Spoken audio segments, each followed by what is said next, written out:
Muy buenas noches, señoras y señores. Bienvenidos al desarrollo de la clase correspondientes a la materia de ciencias sociales. Un gusto poder compartir con ustedes el desarrollo de la presente actividad. Bienvenidos.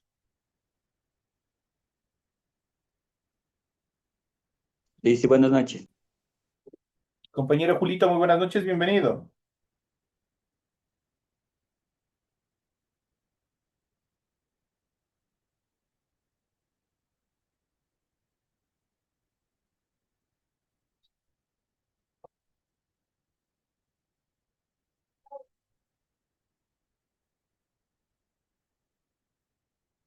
Iniciamos el desarrollo de las actividades presentándoles el material correspondientes a esta clase.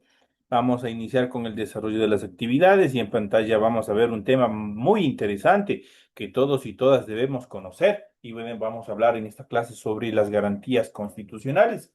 Ese tema es de bastante importancia porque nosotros tenemos que saber qué es lo que nos garantiza a nuestra Constitución. Yo lo dicho de otra manera, ¿qué nos garantiza nuestra Constitución en función de la correcta aplicación de nuestros derechos? Y vamos a ver en qué consisten las garantías jurisdiccionales o las garantías constitucionales, que son una rama de protección de los derechos que obviamente buscan en la aplicación debida por parte del Estado, por parte de entidades del Estado, de los derechos establecidos en la Constitución. En ese sentido, las garantías constitucionales son derechos o libertades fundamentales que la Constitución reconoce a todos los ciudadanos con la finalidad de prevenir la vulneración de sus derechos y exigir el cumplimiento efectivo de los mismos. La Constitución establece que cualquier persona o grupo de personas, comunidad, pueblo o nacionalidad y la naturaleza podrán interponer acciones previstas en la ley. ¿Por qué le incorporan a la naturaleza? Porque la naturaleza es un sujeto de derechos. A partir de la reforma que se dio a la Constitución del 2008, la naturaleza obviamente es sujeto de derechos. Eso quiere decir que tiene su propia normativa, que está obviamente establecida también en la Constitución y que a través de ella obviamente se busca proteger tanto flora y fauna de la mano destructiva del ser humano. Entonces, es una de las partes fundamentales y obviamente que está también establecida con el famoso principio dogmático ancestral que es el summa causa. Esto en cuanto a estas estructuras, obviamente, que podemos ver en función de esta primera etapa de las garantías constitucionales. ¿Cuáles son los tipos de garantías constitucionales? Las garantías constitucionales están establecidas en primera instancia las normativas, luego tenemos las de políticas públicas, es otra de las garantías establecidas en nuestra Constitución. Luego, las institucionales, ya vamos a ver en qué consiste cada una de ellos. Y por último, las jurisdiccionales, y vamos a ver en qué consiste esta última, que también es bastante importante dentro de esta temática. Y vamos a ver en qué consiste las garantías jurisdiccionales. Cuando hablamos de las garantías normativas, son mecanismos que buscan garantizar el carácter normativo de la Constitución y asegurar que se garanticen y respeten los derechos establecidos en este cuerpo legal. En relación a las garantías de políticas públicas, estas obligan a que todas las autoridades, personas y actividades deban sujetarse a lo que diga la Constitución, especialmente en lo relacionado a los derechos. Cuando hablamos de garantías institucionales, estas aseguran la existencia de instituciones y organizaciones que garanticen el Estado ecuatoriano y garanticen su institucionalidad. Dicho de otra manera, garantizan el establecimiento de todas las instituciones que se encuentran establecidas en el Estado y que le permite su correcto funcionamiento. Puede ser el Ministerio de Educación, el Ministerio de Salud, está en este caso, el Registro Civil, Consejo Nacional Electoral y otras estructuras más. Y cuando hablamos de jurisdiccionales, tienen como finalidad la protección eficaz e inmediata de los derechos reconocidos en la Constitución. Y vamos a ver cuáles son cada uno de ellos a continuación. Entonces, ya saben, los tipos de garantías son obviamente cuatro: las normativas, las de políticas públicas, las institucionales y también las jurisdiccionales. Cuando hablamos de garantías jurisdiccionales, que son las más importantes dentro de la estructura de nuestra Constitución, la Constitución ecuatoriana reconoce seis garantías jurisdiccionales. Primero, la acción de protección, Luego, el habeas corpus, que muchos de ustedes habrán alguna vez recurrido en el caso de haber tenido algún problema. Luego, la acción de acceso a la información pública, la acción del habeas data, la acción por incumplimiento y la acción extraordinaria de protección, que es la última instancia en caso de vulneración de derechos por parte del Estado. Cuando hablamos de la acción de protección, se emplea cuando la vulneración de derechos provenga de políticas públicas. ¿Quién no ha escuchado, por ejemplo, en diferentes medios de comunicación que tal o cual grupo de empleados, por ejemplo, han sido despedidos injustamente y que han colocado una acción de protección? Justamente, ¿qué es lo que hace la acción de protección?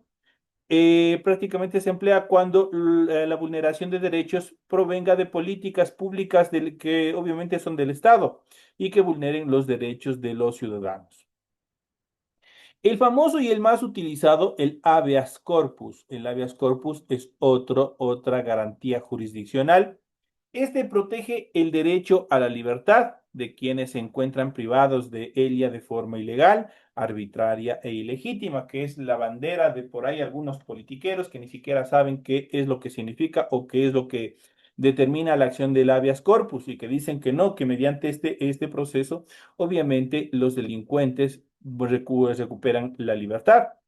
¿Qué es lo que pasa con el habeas corpus? Aquí hay tres preceptos fundamentales o tres características fundamentales que se deben cumplir para que obviamente se ejecute la acción del habeas corpus. La detención de la detención de un ciudadano obviamente tiene que ser ilegal, tiene que ser arbitraria o ilegítima para que se aplique el habeas corpus. Pues este bien, pues esta garantía jurisdiccional protege el derecho a la libertad.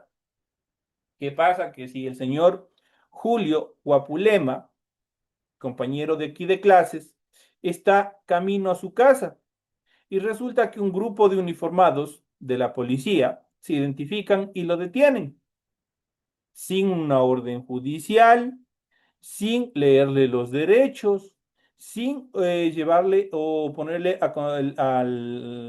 ante la autoridad competente. Entonces ahí se cumple estas tres determinaciones. Es una detención ilegal, es una detención arbitraria y es una detención ilegítima, pues no existe fórmula en la cual obviamente se establezca su detención. Para ello, obviamente, se aplica el habeas corpus. Ahora, ¿qué pasa? Muchos policías, especialmente la policía que es el encargado de aplicar este precepto, obviamente no cumplen. Siempre, obviamente, ellos vulneran los derechos establecidos en la Constitución y sobre todo las garantías jurisdiccionales establecidas en la acción de habeas corpus. Cuando no presentan una evidencia, cuando no presentan el motivo por el cual ha sido detenido, cuando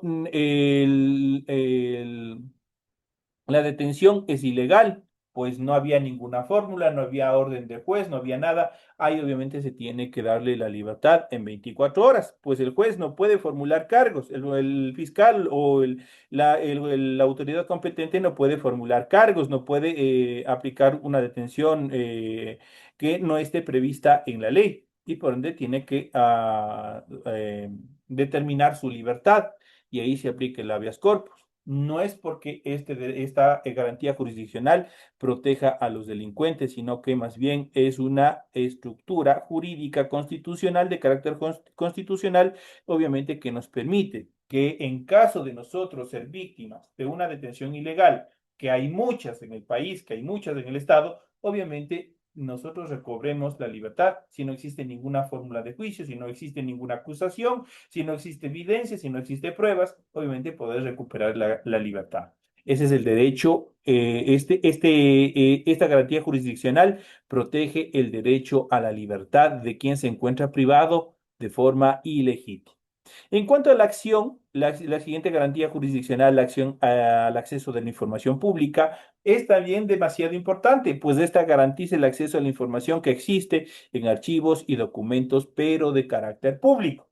Qué sé yo, en el municipio, en el consejo provincial, en los GATS parroquiales, cuando ustedes, qué sé yo, por alguna obra, alguna cosa que hayan hecho, ustedes creyeren o tuvieran la convicción de que existe algún tipo de anomalías en cuanto a dineros, en cuanto a inversión de recursos, ustedes pueden aplicar esta garantía jurisdiccional del acceso a la información pública. De esta manera, ustedes pueden, obviamente, solicitar mediante las autoridades competentes, obviamente, que se les entregue la información para verificar qué es lo que ha pasado. Recuerden que este acceso a la información es de carácter pública. Obviamente, que sea de carácter público o el interés sea de carácter público. Ahora, la siguiente garantía jurisdiccional es la acción del habeas data. Y este habeas data ya no es público, sino es particular, es lo que nos pertenece a nosotros. Esta garantía jurisdiccional se emplea cuando el interesado directo quiera cualquier información que exista sobre sí mismo o sus bienes en instituciones tanto públicas como en privadas. Por ejemplo, yo quiero sacar una partida de nacimiento, estoy aplicando el habeas data.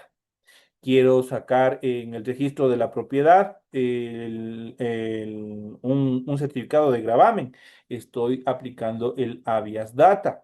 Y así sucesivamente. Ustedes van a su colegio y solicitan el retiro de la carpeta, solicitan sus documentos y están aplicando el habeas data. Esto tanto en instituciones públicas y privadas. Pero obviamente eso ahí tienen que tener un poco de cuidado porque no pueden ir a pedir de su hermana, no pueden ir a pedir la información de su mamá, no pueden ir a pedir la información de un amigo. No, no, no.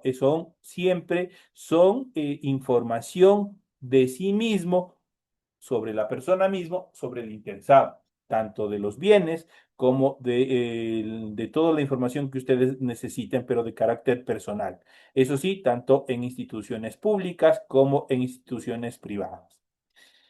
La siguiente garantía jurisdiccional es la acción por incumplimiento. Vamos a ver en qué consiste la acción de incumplimiento. Esta garantía jurisdiccional se aplica para garantizar el cumplimiento de sentencias o informes de organismos internacionales y también de derechos humanos. ¿Qué es lo que pasa con esa garantía jurisdiccional que dice acción de incumplimiento? Esto va cuando a una persona, cuando a una institución, a su representante, le han dictado una sentencia en firme. Eso quiere decir que un juez le dio una sentencia. Y obviamente esta persona jurídica o puede ser esta persona natural, obviamente no hizo caso. Hizo caso omiso de su cumplimiento. Esto, obviamente, aquí se aplica la garantía jurisdiccional de acción por incumplimiento. Mediante este, obviamente, recae una doble sanción. Y por último, la acción extraordinaria de protección. Esta es la siguiente garantía jurisdiccional. Esta garantía jurisdiccional procede contra sentencias en las que se hayan violado por acción u omisión derechos reconocidos en la Constitución. ¿Cuándo se aplica la acción extraordinaria de protección? Ustedes han escuchado que en los juicios hay la primera instancia, la segunda instancia, la tercera instancia. En la tercera instancia se aplica una acción extraordinaria de protección. ¿Qué es lo que pasa con esta acción extraordinaria de protección?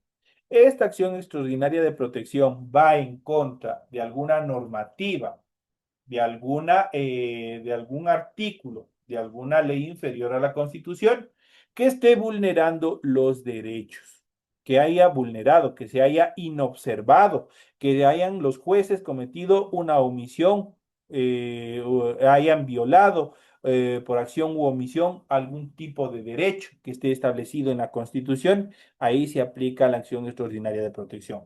La tercera instancia, que obviamente se conoce como la tercera instancia de apelación, no se va a tratar ahí directamente sobre el problema, el inconveniente, el litigio que existe entre las dos partes, sino ahí va más es hacia la sentencia. En la parte de la sentencia, cuando el abogado, tanto de una parte o cualquiera de las partes, haya examinado el proceso y haya visto que los jueces que en este caso, por ejemplo, los provinciales, hayan cometido alguna omisión que obviamente violen los derechos establecidos de los ciudadanos, ahí se aplica una acción extraordinaria de protección, justamente para, obviamente, ratificar sentencia, obviamente, o cambiar la sentencia. Aquí nosotros hemos visto las garantías jurisdiccionales, ya sabemos cuál es la acción de protección, la acción del habeas corpus, la acción del acceso a la información pública, la acción del habeas data, la acción por incumplimiento y la acción extraordinaria de protección. Cuando nosotros podemos aplicar, esto nos va a servir en la vida diaria porque ahí se aplica el dicho popular. Aquí estamos en la casa del jabonero, el que no cae resbala, lamentablemente es así. De pronto, en cualquier momento, en cualquier instancia, en cualquier etapa de nuestras vidas, nosotros podemos tener algún tipo de inconveniente de carácter jurídico y obviamente es importante saber que la Constitución nos protege al 100%, pero dentro de la Constitución hay otras normas constitucionales, como son las garantías jurisdiccionales, sobre todo las que obligan a que se cumplan las estructuras las estructuras jurídicas que contiene la Constitución.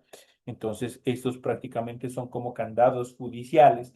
Obviamente que si no se cumplen todas estas normas, prácticamente están violando los derechos establecidos en la Constitución y que establece o regula a cada ciudadano.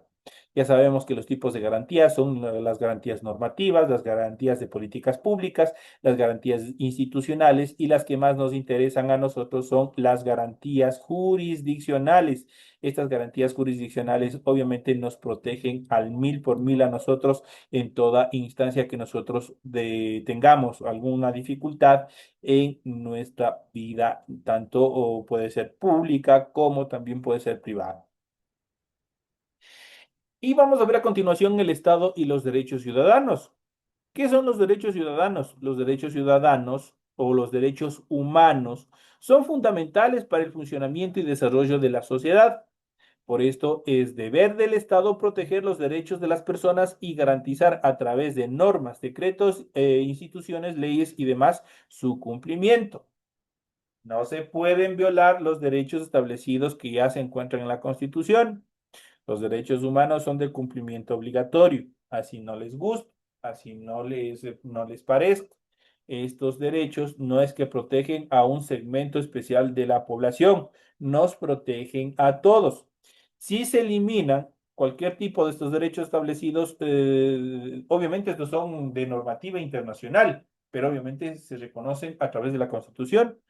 Si se eliminan, prácticamente estaríamos entrando en un estado autoritario, donde el Estado tranquilamente puede violar cualquiera de los derechos humanos que obviamente anteriormente estuviesen establecidos en la Constitución. Es por eso que el Estado y los derechos ciudadanos o los derechos humanos son fundamentales para el funcionamiento y desarrollo de la sociedad. ¿Quién son la sociedad? El pueblo entero. Tanto, recordemos que la ley no hace distinción de personas por su raza, credo, religión, estado social, no, sino más bien es una ley inclusiva que nos protege a todos y a todas. Y son las características fundamentales. En Ecuador los derechos están establecidos en la Constitución. En este mismo cuerpo legal se establece que uno de los deberes primordiales del Estado es justamente garantizar sin discriminación alguna el efectivo goce de los derechos establecidos en la Constitución y en los instrumentos internacionales. Sobre todo nuestra Constitución reconoce los instrumentos internacionales donde se establecen los derechos humanos y los hace propios y tenemos que cumplirlos dentro del Estado. En particular, en los que se refieren a educación, a salud, alimentación, a seguridad social, al agua para sus habitantes. Esas son las garantías, los derechos establecidos en la Constitución que deben respetarse al 100%. En cuanto a los tipos de derechos y garantizados de la Constitución de la República, vamos a ver. Y tenemos el primer derecho, que es el derecho del buen vivir. Permite el derecho del buen vivir o sumas causa y las condiciones de vida adecuada para el desarrollo de cada persona. Aquí encontramos el derecho del agua, a la alimentación, a la educación, a la vivienda, al trabajo, entre otras actividades. Ustedes mejoran, obviamente, adquieren su buen vivir a través, obviamente, cuando tienen el acceso adecuado al agua. Pues a través de ellos ustedes preparan sus alimentos, se asean y obviamente les cubre al 100% todas las necesidades, teniendo en cuenta que el agua es un líquido vital que a ningún ciudadano se le puede retirar. El derecho a la alimentación tiene que ser adecuada, tiene que ser integral, no tiene que haber una sobrepoblación de comida chatarra, pues eso obviamente genera un problema de salud. Obviamente como los que tenemos en la actualidad, ahorita estamos con un montón de comida chatarra, obviamente propio de estas festividades de Navidad y de fin de año. La educación orienta a la mejor calidad de vida, orienta al mejor vivir, al buen vivir. Pues las personas que se educan, las personas que se superan, las personas que adquieren un certificado que obviamente de capacitación, obviamente mejoran su calidad de vida y por ende generan un buen vivir. El derecho a la vivienda tiene que ser adecuada, la vivienda tiene que ser integral, tiene que ser accesible para todos y obviamente de esa manera mejorar el estatus del buen vivir de cada una de las personas. El trabajo es fundamental. Si ustedes no trabajan, si el Estado no promueve políticas que mejoren las estructuras de trabajo y las oportunidades de trabajo, obviamente no podremos cumplir.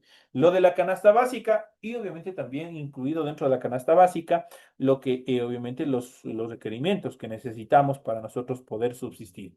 Entonces el trabajo también genera un buen vivir.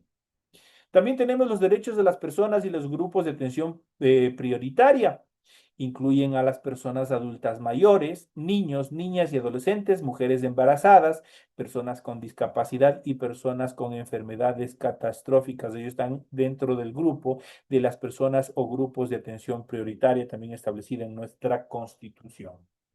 Tenemos a continuación los derechos de las comunidades, pueblos y nacionalidades. Recordemos que nuestro Estado es plurinacional, tiene prácticamente dos nacionalidades y obviamente cada uno de ellos tiene su propia estructura, la famosa ley indígena, y obviamente que tiene que ser respetada porque está establecida en la Constitución. Y la ley ordinaria, obviamente que está a nivel de todo el Ecuador, donde no ingresan, obviamente, los pueblos y nacionalidades indígenas. Los derechos de las comunidades, de los pueblos y nacionalidades se fundamenta en el reconocimiento de los derechos colectivos que promueven la preservación de su identidad cultural, territorios ancestrales y formas de organización social. Entonces, dentro de las formas de organización social están las estructuras de las comunidades y dentro de esas organizaciones sociales, obviamente estarán los presidentes, estarán los secretarios, todas las estructuras y también ahí se aplica la ley indígena, los territorios ancestrales, la identidad cultural, obviamente tiene que ser protegida y fortalecida por parte del Estado a través de este derecho de las comunidades y pueblos y nacionalidades, pues obviamente son nuestra propia identidad cultural. El derecho de participación es otro derecho fundamental y está establecido. ¿Y qué es lo que hace? Hace referencia a la participación de los ciudadanos en la toma de decisiones.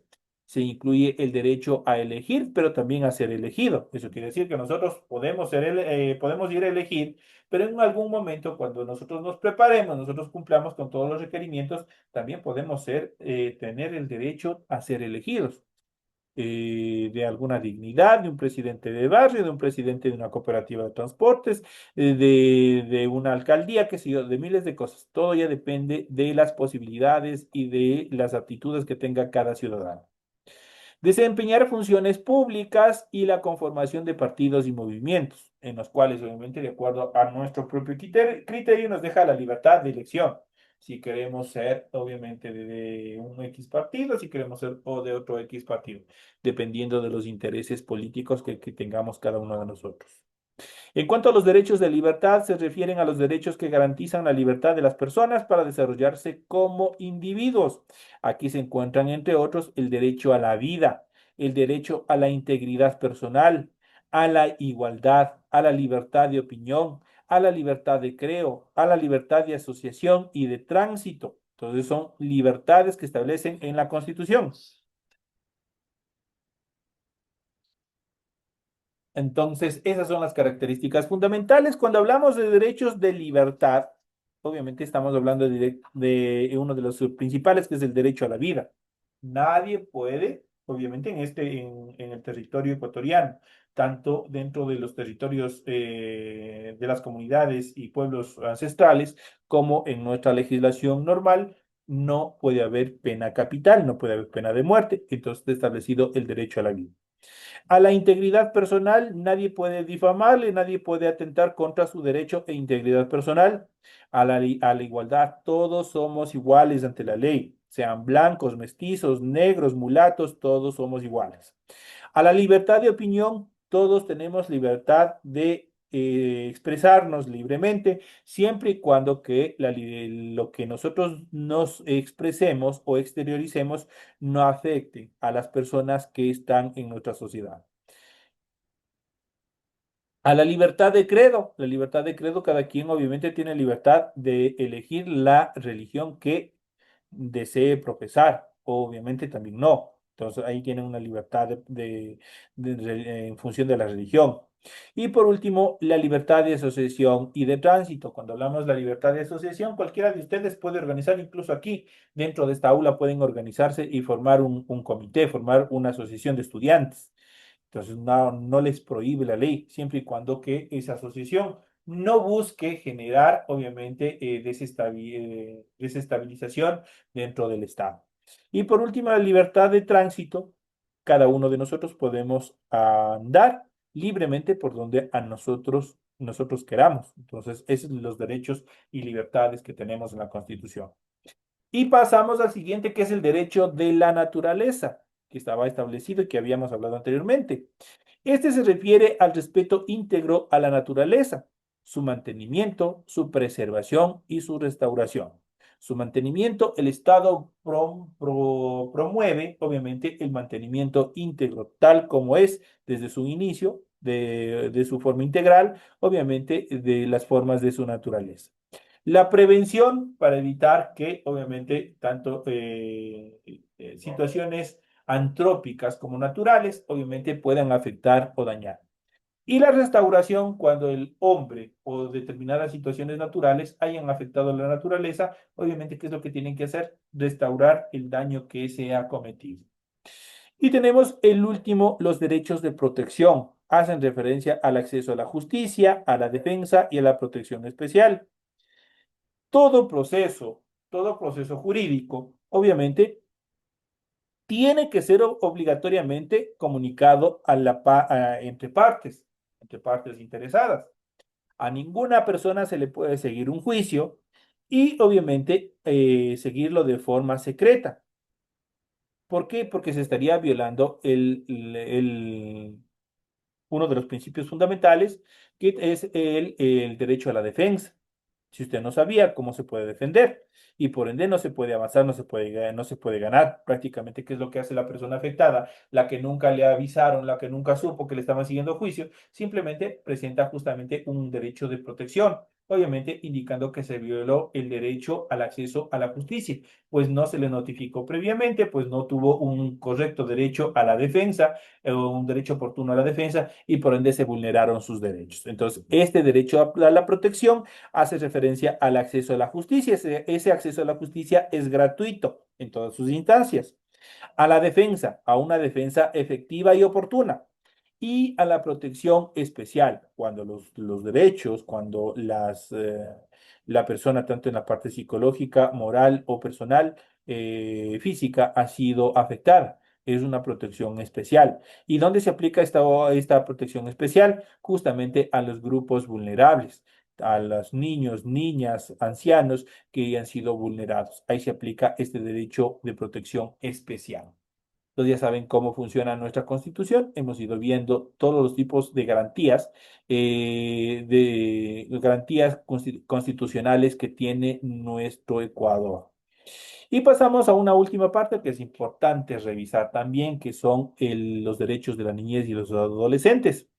Los derechos de la niñez y adolescentes son un conjunto de normas jurídicas que protegen a estas personas.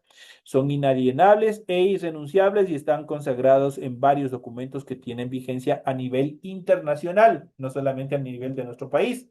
El 20 de noviembre de 1959 se aprobó la Declaración de los Derechos del Niño y en 1989 se firmó en la ONU la Convención sobre los Derechos del Niño, en la cual se reconoce a todos los individuos menores de 16 años como seres con plenos derechos de desarrollo físico, mental y social y que deben ser protegidos por las personas adultas y también por el Estado.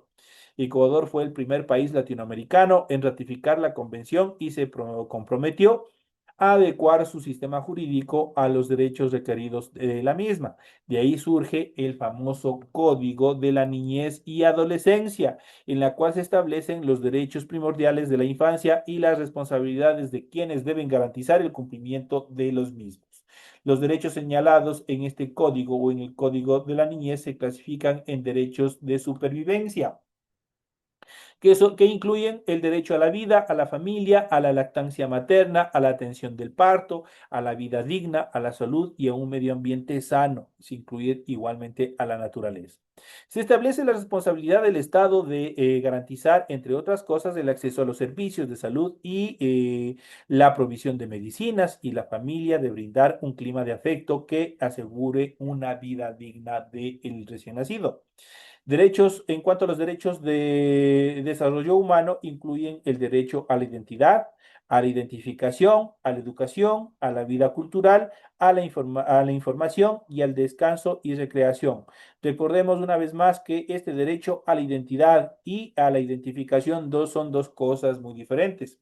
Cuando hablamos de derecho a la identidad, es la identidad cultural propia, sea carácter indígena, sea mestizo o sea obviamente de cualquiera de las que están establecidas en nuestro estado.